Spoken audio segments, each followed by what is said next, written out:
On Mombasa's coastal blue waters, a Kenyan sailor is born. Like thousands of other sailors around the world, Teddy Ndaro dreams of representing his country at the highest level, the Olympics. And there's little doubt of his willpower. Teddy has already participated in the All-Africa Games and trained with top sailing teams and their coaches in Europe.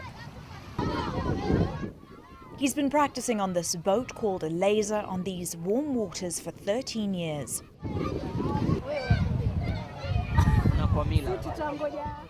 And has inspired other young Kenyans to do the same. However, there remains one large obstacle along Kenya's poverty-stricken coastline: support. Sailing in Kenya is not a big sport. Unfortunately, it is quite an expensive sport to take part in.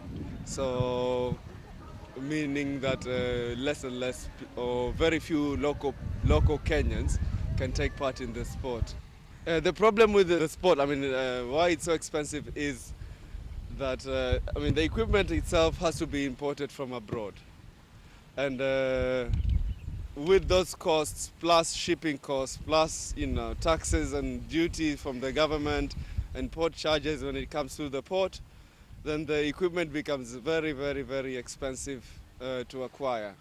And so the locals, most of the local Kenyan people cannot afford to own this equipment. Government, Teddy says, is not yet interested in promoting sailing as a Kenyan sport. So for now, he's on his own, desperately trying to reach for his dream. He owns a local tour company in Mombasa, taking tourists out in boats and marine safaris to earn whatever money he can, forcing his training to often take a back seat. Teddy tells ENCA that in order to qualify for the Olympics, he must quit his day job and focus on sailing full-time. He's also looking for sponsors and says that if all else fails, his friends have offered him their air miles to travel to various qualifying tournaments. I've been lucky, I've been doing it for a very long time, but there are people who are sailing now who haven't had the chance to do what I'm doing. And it is very sad to see, because it's very young, talented guys, very young, talented children who are doing well, but really we cannot send them anywhere, or we cannot get them to places because the sport lacks the support.